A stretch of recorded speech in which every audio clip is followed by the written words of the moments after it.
Chapter 11. It took a long time for Min Li to cut all the twine root rope that bound the dragon. For some knots, she had to swim underwater and cut through the waving grasses. As she popped in and out of the water, cutting, she told the dragon all about her village, the goldfish, and how she had just started her journey. "I'm Min Li," she said to the dragon. "What's your name?" "Name?" the dragon asked slowly. "I do not think I have a name." "Everyone has a name," Min Li said. "When you were born, didn't someone give you a name?" "When I was born?" the dragon asked, thinking hard. "Yes," Min Li said, again thinking that this dragon was very different from any dragon she had ever heard about. "What did they call you when you were born?" The Story of the Dragon. When I was born, I remember two voices speaking. "Master," one voice said, "this is magnificent. The dragon is almost alive." "Add more water to the inkstone," another voice said. This voice was near my head. I felt the warm air of his breath. "And speak quietly. You will wake the dragon." "I am sorry, master," the first voice said in a more subdued tone. "It is only that this painting is most amazing, even for such a skilled artist as you. This dragon painting will bring great honor to the village when we present it to the magistrate." "Wasted on the magistrate," the master said under his breath, so softly that only I could hear. "A conceited, self-important man who, when only the imperial family is allowed to use the image of a dragon, commissions one.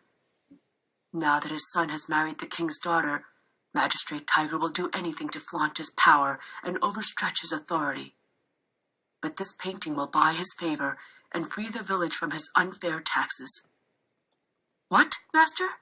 the apprentice said. "Nothing," the master said, "only that I have painted this dragon on the ground, not flying in the sky like all other dragons. Perhaps the magistrate will see how his wealth weighs him down." "I doubt the magistrate will understand that meaning, master," the apprentice said.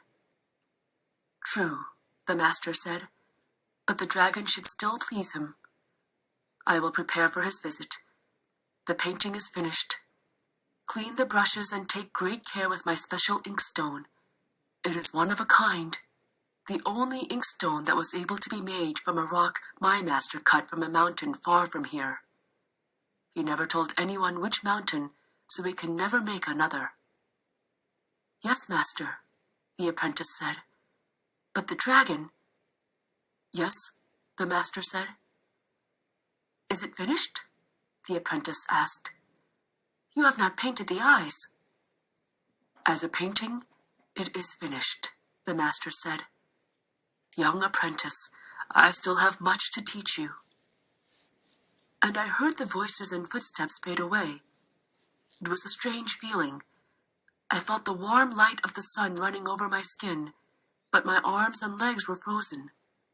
I could hear the wind rustling leaves in the trees and birds hopping on the ground, but I saw nothing. Time passed. I only knew because the air grew colder. I heard footsteps coming toward me, many of them, so I knew it was a whole procession of people. "As you requested, Your Magnificence," a voice said. I recognized it as the master's. "May I present this, which I humbly painted in tribute to the great magistrate's rule?" There was a silence as all gazed, I supposed, at me. "Painter Chen," another voice said in great awe. "This is indeed a great work." "Thank you, magistrate," the master said. "I am glad it pleases you.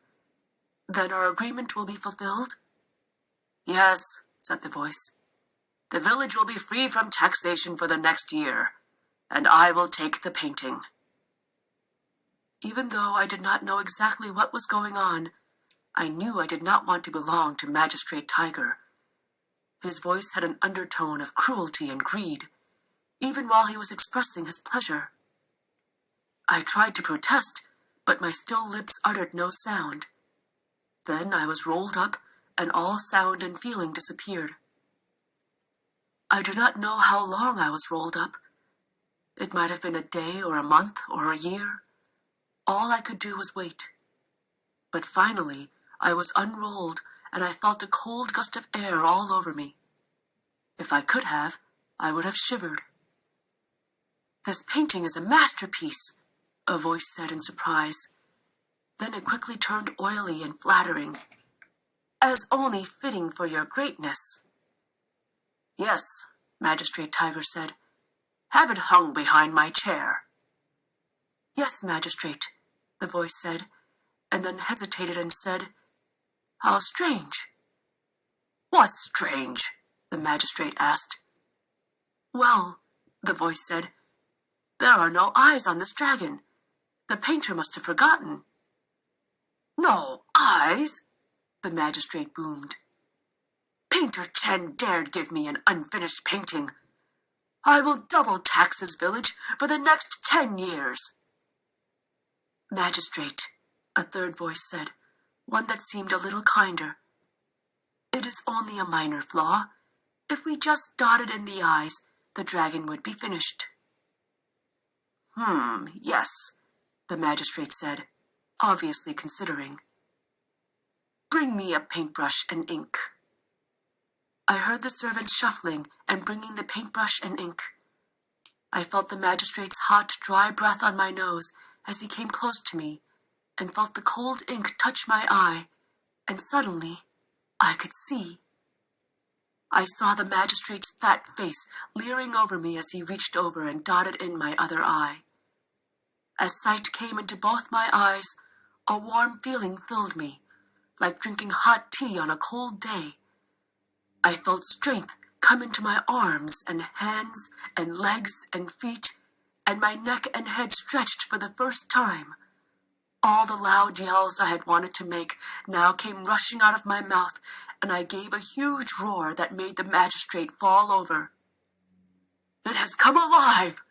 I heard him gasp, and I heard the servant screaming, "Dragon! It has come alive! Dragon!" I knew this was my chance to free myself from Magistrate Tiger. I jumped from where I was and rushed over everyone, knocking down desks and chairs and columns. I saw the blue sky and green leaves through a window, went toward it, and simply crashed through the wall to get through. As I left, the building was falling down, and all the people were yelling. "Dragon!" they screamed. "Dragon!" I knew I had to leave as soon as possible, so I ran as fast as I could into the forest and left them far, far away. I have lived in the forest since then. "So I think," the dragon said, "my name is Dragon, because that is what everyone called me." "Dragon," Minli repeated, and she tried not to smile. "Well, I guess it's a good enough name. It will be easy for me to remember." The dragon nodded, pleased to have found himself a name. "So you were born from a painting," Minli said. "That explains why you are so different from the dragons my father told me about." "Your father knew other dragons?" the dragon asked eagerly. "I have never seen another dragon. I always thought if I could fly, I would finally see another like me."